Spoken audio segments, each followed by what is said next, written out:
এরপরে যেটা সব থেকে উদ্বেগ আমার কাছে লেগেছে সেটা হচ্ছে এই জিনিসটা, জেনারেল ক্যাটাগরির ছেলেদের পাশে বিশেষ করে এটা খুবই অস্বীকার করার জায়গা একদমই নয়, এটা যথেষ্ট উদ্বেগের জায়গা। তার কারণ একটা জিনিস ভাই, তুমি দেখো বর্তমানে যে রিজার্ভেশন সিস্টেম আছে এইটা যদি আমরা ধরে চলি, এটা কি আছে? এটা হচ্ছে স্যার এসসি, এটা হচ্ছে স্যার এসটি, এটা হচ্ছে ওবিসি এবং এটা হচ্ছে স্যার ইডব্লিউএস।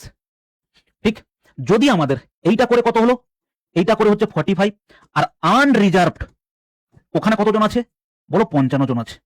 যদি এই 33%-এর গল্পটা, যদি এই 33%-এর গল্পটা আমরা 100 জনের রেসপেক্টে ধরে নেই না, যে 100টা আমাদের ভ্যাকেন্সি, টোটাল ভ্যাকেন্সি আছে 100টা, তার মধ্যে এইটা আমাদের হচ্ছে রিজার্ভ ক্যাটাগরির মধ্যে পড়ছে, আনরিজার্ভের মধ্যে 55 জন পড়ছে। মানে এতদিন যে নিয়মটা ছিল এসসি এসটি ওবিসি, যে ছেলেটা এসসি সে শুধু হচ্ছে এই 22টা সিটের জন্য মারামারি করছে নয়, ও টোটাল হচ্ছে 22 + 55, টোটাল হচ্ছে 55 আর 22 77 সিটের জন্য ওর লড়াই করছে।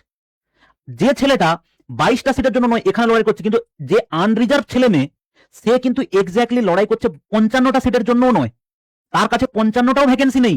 এখান থেকে যদি 5 জন, এখান থেকে 3 জন, এখান থেকে 2 জন আর এখান থেকে 5 জন, বা আরো এসসি এসটি ওবিসি যারা ট্যালেন্টেড, জেনারেলের কাট অফ ক্লিয়ার করে দিচ্ছে, জেনারেলের সঙ্গে মারামারি করছে, তাদের যদি এখান থেকে এসে 20 জন বাদ চলে যায় তো হয়ে গেল, জেনারেলের সিট হচ্ছে কত বলো? 35টা। অ্যাকচুয়ালি 100-র মধ্যে 35টা সিট থাকতো জেনারেল ক্যাটাগরির জন্য। যত এসসি এসটি ওবিসি ছেলে মেয়ে যত এখানে জেনারেল ক্যাটাগরির সিট খেয়ে ফেলবে, এখানে যারা হচ্ছে জেনারেল মধ্যে ছিল তাদের হচ্ছে অবস্থা খারাপ, ভ্যাকেন্সি সেখানে মানে তাদের হচ্ছে ভ্যাকেন্সি অলমোস্ট 50 তো দূরেরই কথা, 30%-এর পাশে চলে আসবে। এটা ছিল আগে পর্যন্ত। এবারে এই যে 33%-এর গল্পটা, এরা প্রত্যেকের 33% হবে।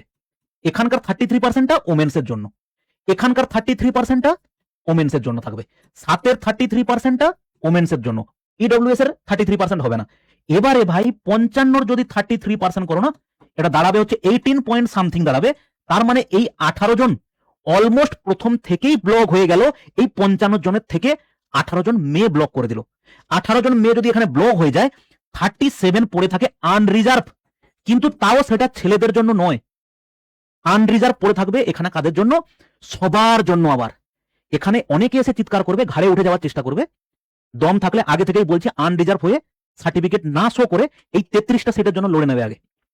ঠিক আছে, শুনতে খারাপ লাগবে, কিন্তু এই 33টা না, 33টাও নয়, একদম পিওরলি আনরিজার্ভ ছেলে হলে দেখা যাবে শেষে গিয়ে হয়তো 20 জনে এসে দাঁড়াবে এই 100টা সিটের মধ্যে।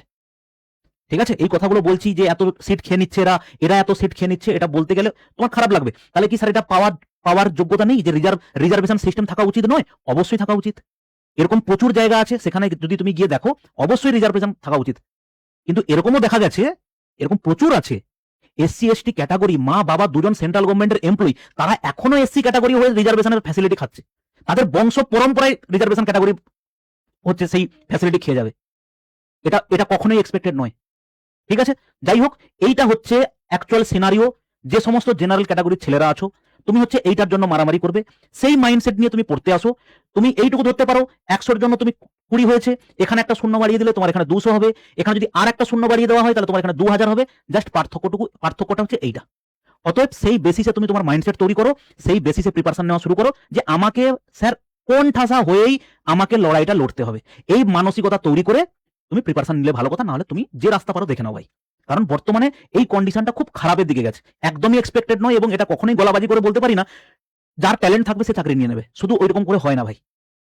ঠিক আছে, এইটুকু বলার, ভালো লাগলো খারাপ লাগলো আমি জানি না, কিন্তু আমার যেটা মনে হয়েছে মন থেকে, এটা সত্যি খুব খারাপ ব্যাপার যে এই জায়গাটার উপরেই বারবার কেন হচ্ছে আঘাত করা হবে। দরকার হলে এরকম রিজার্ভেশন আছে, রিজার্ভ করে রেখে দাও, ওদের জন্য রিজার্ভ, ওখানে তো জেনারেল গিয়ে মারামারি করছে না, তাহলে এটাকে ওই জায়গাতে রেখে দিতে হবে। ঠিক আছে, তো এই হচ্ছে ব্যাপার। আজকের বাজেট থেকে পাওয়া অনেক ভালো ভালো জিনিসের মধ্যে মন খারাপ করার মতো জিনিস হচ্ছে এটা। এবার বাদ বাকি হচ্ছে ভবিষ্যতে দেখা যাবে কত ভ্যাকেন্সি আছে, কত নোটিফিকেশন আছে। ঠিক আছে, চলো ভালো থাকবে, দেখা হচ্ছে নেক্সট কোনো ভিডিওতে, বাই।